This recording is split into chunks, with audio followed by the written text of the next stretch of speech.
As we journey through those piles less traveled, the beginning is going to lead us down a path to the end. In doing so, we need to look at our piles and determine what it is in our piles and make us some little categories. These delightful little containers that we have, that we may have an abundance of, Maxwell House, good to the last drop. Need to take those plastics, separate them out, separate our newspapers, magazines, aluminum cans, and we need to put them back into society by recycling. There is nothing better than recycling. It truly makes it good to the last drop and it helps our environment. As we journey through those piles of accumulation, there's going to be some items we just need to use that one trash can that may be sitting over in the far corner of the room. Put a nice bag liner in it and let's get her cleaned up by actually throwing some items out that really have no alternative. Need to keep our sanitation workers employed. Need to have some areas for landfills to keep them productive. So those piles of accumulation, if it can be recycled, let's recycle.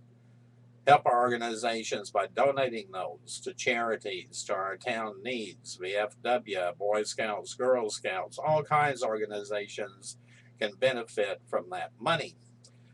In those piles of accumulations, you may have items such as this, a delightful article that you may have bought to give as a gift or to later resell.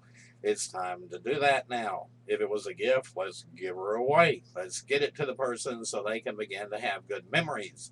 If it's an article you want to sell, let's utilize our hoardermart resources and put up the items so those who collect can find it. In addition to those piles, you may have something as this delightful hypercolor pair of socks. Unique, about 30 years ago. These socks, like the mood rings, change color based on your body temperature and the environment. If you have not found a special occasion to use them after 30 years, probably a good time to put them up for sale on Hoarder Mart. And let's help those people who like retro clothing have a charming item for their feet. You may have one or two items in the piles that you actually find interesting and delightful, and it actually fits into collectibles, such as my interest in Frank Oma.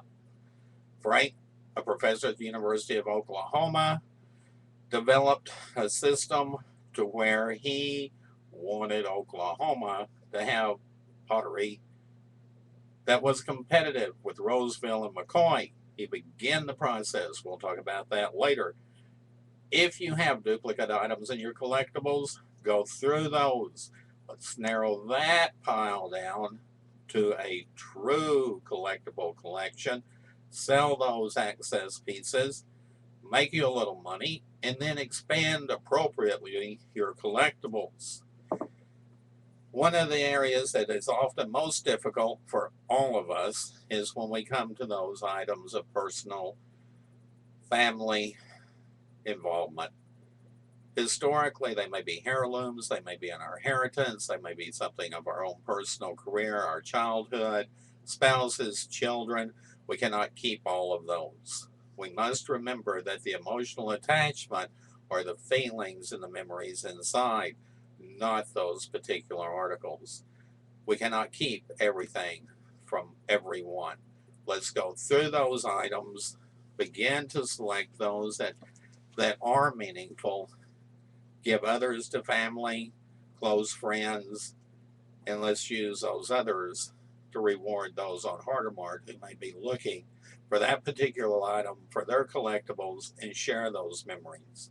These are a few suggestions. I know you'll have more. It is the Hardermart Institute's way of sharing thoughts and opinions while seeking thoughts and opinions. Please send me yours on how to begin the process so that we can share those thoughts with others.